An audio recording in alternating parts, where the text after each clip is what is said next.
मैं बहुत सात्विक हूँ, मैं धार्मिक व्यक्ति हूँ, फिर भी मुझे वात प्रकोप बहुत सताता है। मतलब मैं वात के प्रकोप से बहुत पीड़ित हूँ। सात्विक होने का क्या मतलब है? सात्विक होने का मतलब ये है कि हम दाल रोटी सब्जी ये सब चीज़ें खाते हैं और इवन कि लहसुन नहीं खाते, यहाँ तक कि प्याज नहीं खाते। सात्विकता में हमारे आध्यात्म में यही आता है कि भोजन बहुत सात्विक है और इच्छाएं भी नहीं होती, बहुत ज़्यादा इच्छाएं भी नहीं। धार्मिक लोग इच्छाएं ज़्यादा करते नहीं, मिनिमम रिक्वायरमेंट होती है। फिर भी ऐसे लोगों को क्यों ज़्यादा वात प्रकोप होता है? मेरे अनुसार वो इसलिए क्योंकि ध्यान दो, ऐसे लोग किसी एक विषय को बहुत रिपीट करते हैं। क्योंकि ये धार्मिक लोग, ये सात्विक लोग साधना करते हैं, तो ऐसे लोग किसी भी वस्तु को अपनी मान्यताओं के अनुसार देखते हैं। जैसे कोई धार्मिक व्यक्ति है, उसने जानवर को देखा तो जानवरों में भगवान देख रहा है। वो किसी आदमी को देखा, उसमें भगवान देख रहा है। किसी स्त्री को देखा, उसमें भगवान देख रहा है। कोई वस्तु देखा, उसमें भगवान देख रहा है। कोई भी वस्तु इस जगत में कुछ भी देखता है वो तो उसमें वही चीज़ देखता है जो उसने अपना माना हुआ है। अपने भगवान को जो उसने खुद बनाया हुआ है अपने मन के अंदर, अपने अंतरतम में, उसी को बार बार वो रिपीट करके हर जगह पे अप्लाई कर रहा है। ध्यान दो, जब आप अपनी मान्यताओं को आरोपित करते हो किसी वस्तु पर, तो आप अपने दिमाग को बहुत ज़्यादा मेहनत करा रहे हो, अनावश्यक मेहनत करा रहे हो, अनावश्यक मन को कर्म करा रहे हो, अनावश्यक स्क्रिप्ट बना रहे हो। क्योंकि मान लो मैं हूँ, मुझे आप मेरे अंदर ईश्वर देख रहे हो, तो आपने जो ईश्वर का आकार बनाया हुआ है मेरे अंदर आरोपित कर दिया है। अब प्रॉब्लम ये है कि आप दिन भर में कितने लोगों से कितनी क्रियाएं करते हैं, सब में उसी भगवान को आरोपित कर रहे हो। इतनी मेहनत हो रही है ब्रेन की जो कि अननेसेसरी है।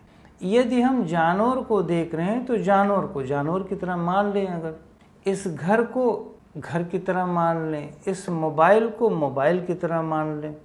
इसमें ईश्वर को मानेंगे तो मेहनत करवाना है क्योंकि ये मोबाइल है। अब इसमें ईश्वर को मानोगे तो पहले दिमाग ज़्यादा चलाओगे। यदि आपने उस जो वस्तु जैसी है उस वस्तु को वैसे ही मान लें, उसी फॉर्म में मान लें, तो आपको मेहनत नहीं करानी पड़ेगी।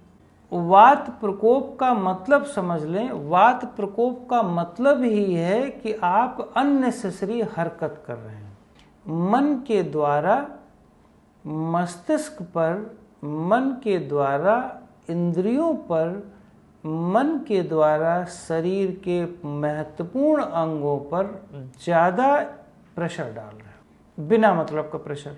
आप एक एग्जाम्पल दूं, एक किसान है, मान लो किसान वेट उठा के ले जा रहा है, वो 50 किलो 100 किलो का वेट इजीली उठा लेता है, उसको कभी सर्वाइकल होते हुए नहीं देखो।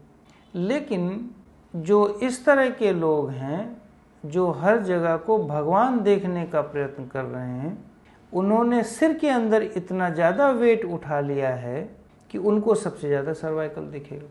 वो इसलिए क्योंकि वो ब्रेन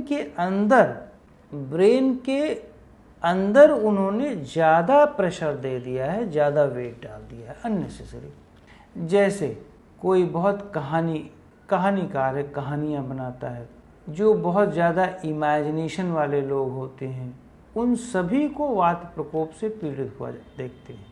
जो बहुत ज़्यादा ओवर इमेजिनेशन करते हैं, यूँ कहो कि कोई भी चीज़ जो परसेप्शन बनाते हैं ओवर कर देते हैं, एक्सट्रीम कर देते हैं। जैसे एंजाइटी वाले लोग होते हैं, डिप्रेशन वाले लोग होते हैं, वो फुंसी को कैंसर बना देंगे। तो इसका अर्थ है कि आप बहुत एक्सेसिवली अपने ब्रेन को एक्सेसिवली रन करा रहे हो। तो ऑब्वियसली आपके अंग आवश्यकता से अधिक काम कर रहे हैं, तो वायु पैदा नहीं करेंगे तो और क्या पैदा करेंगे? उनको वो ऊर्जा आप दे नहीं रहे हो, वो ऊर्जा नहीं दे रहे हो। क्या ऊर्जा दे रहे हो आप? दाल चावल सामान्य भोजन। यहाँ तक कि यदि आप नॉनवेज खा लो, जो ऐसे इस प्रकार के बहुत बर्डन वाले लोग हैं, इधर उधर के चटर पटर का खाना खा लो, कुछ ज़्यादा हैवी फूड ले लो, कुछ बेटर हो जाएगा। लेकिन आप सामान्य भोजन कर रहे हो और आप यहाँ पे बर्डन ज़्यादा दे रहे हो, तो इम्बैलेंस हो।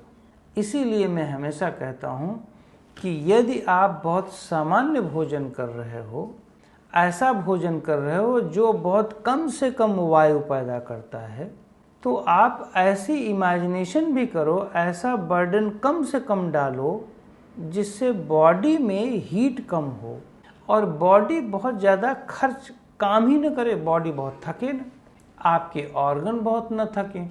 जब आपके ऑर्गन थकेंगे नहीं तो उसको शक्ति मिलती रहेगी, उसको एनर्जी ऑलरेडी उसके पास है, तो वो मिनिमम भोजन की रिक्वायरमेंट में चल सकती है। लेकिन अगर आप आवश्यकता से अधिक ब्रेन का, आवश्यकता से अधिक इंद्रियों को कार्य कराओगे और भोजन बहुत लिमिटेड खाओगे, भोजन बहुत सात्विक खाओगे, तो आपको वात के प्रकोप से झेलना ही पड़ेगा, आप बच नहीं सकते। दूसरा, बहुत सारे लोग इस प्रकार के होते हैं जिनको वायु नहीं घेरती, वो चुपके चुपके ऐसे चटोरपन के भोजन करते हैं, बाहर से भले नहीं बताएं, लेकिन वो जितने भी बर्डन वाले लोग होते हैं, जितने भी ओवर इमेजिनरी वाले लोग होते हैं, वो अकेले में, मतलब जिनको वायु कम पीड़ित करती है, वो अकेले में कुछ न कुछ अवश्य खाते होंगे।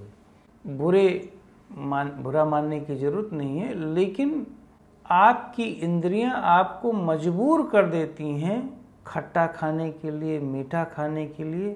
वो एक्सट्रीम क्रेविंग होती है जो बहुत ओवर इमेजिनरी वाले लोग होते हैं। और ओवर इमेजिनरी का मतलब ये है कि अगर आप हर जगह पे अपनी ही मान्यताओं को फिट करोगे तो ओवर इमेजिनेशन तो है ही। आप पृथ्वी को पृथ्वी नहीं मान रहे हो, आसमान को आसमान नहीं मान रहे हो, आप आदमी को आदमी नहीं मान रहे हो, जानवर को जानवर नहीं मान रहे हो। तो इसका मतलब है कि आप ब्रेन का आवश्यकता से अधिक इस्तेमाल कर रहे हो और अननेसेसरी इस्तेमाल कर रहे हो। तो कृपा करके अपने आप को बहुत नेचुरल फॉर्म में ले जाने का प्रयत्न करें। जैसे यहाँ तक कि प्राणायाम में भी, प्राणायाम में सांस आ रही है तो वो उसमें परमात्मा देखते हैं कि भगवान अंदर प्रवेश कर रहे हैं। सांस बाहर जा रही है तो उसमें ये इमेजिनेशन करते हैं कि सारे दोष, सारी गंदगी, कैंसर फैंसर जितने भी रोग हैं सब बाहर फेंक दे रहे हैं। जितने भी दोष हैं, चाहे मानसिक हो चाहे शारीरिक हो, इमेजिनेशन ही तो है, ओवर थिंकिंग ही तो है। आप बर्डन डाल रहे हैं। कोई भी जानवर, कोई भी जीव जो सांस ले और छोड़ रहा है, वो ये नहीं सोचता कि अंदर क्या जा रही है, वो तो ये भी नहीं सोचता कि ऑक्सीजन जा रही है। हम भी ये ना सोचें कि ऑक्सीजन जा रही है, हम केवल ये देखें कि सांस जा रही है और किस फॉर्म में जा रही है, क्वांटिटी और क्वालिटी और फीलिंग। आप ये थोड़ी ना देखें, आप साइंटिस्ट नहीं हैं कि ऑक्सीजन की कितनी मात्रा जा रही है, ऑक्सीजन के अंदर क्या क्या कार्बन डाइऑक्साइड है या नहीं है, हाइड्रोजन है या कौन नाइट्रोजन है, निकल रही है तो कौन कौन सी गैस निकल रही है। ये सब प्राणायाम में नहीं देखा जाता। प्राणायाम में केवल एक ही चीज़ देखी जाती है। जब वायु को आप कंट्रोल करते हैं तो प्राणायाम में केवल एक ही चीज़ देखी जाती है कि आप उसका अनुभव कैसे करते हो। आप अपने रिदम को सेट करने के लिए प्राणायाम करते हो। तो सेम वापस आए कि वात प्रकोप सात्विकता से मतलब नहीं है। सात्विकता का मतलब है आपकी इमेजिनेशन, इमेजिनरी ब्रेन, आप बहुत जो स्क्रिप्ट करते हैं, मान्यताएं माने हुए हैं, वो बंद कर दो। जितना वो कम होता जाएगा तो आप सात्विक होते जाएंगे।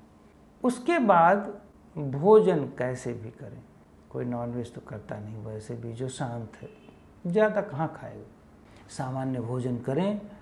लहसुन भी खा लें एज ए हर्ब, प्याज भी खा लें एज ए हर्ब, कोई फ़र्क नहीं पड़ता। लेकिन यदि आप कि दिमाग आपके स्वभाव में गड़बड़ी है तो आप अमृत भी खा लेंगे तब भी वो वायु पैदा कर देगी, दवा भी खा लेंगे तो भी वो वायु पैदा कर देगी।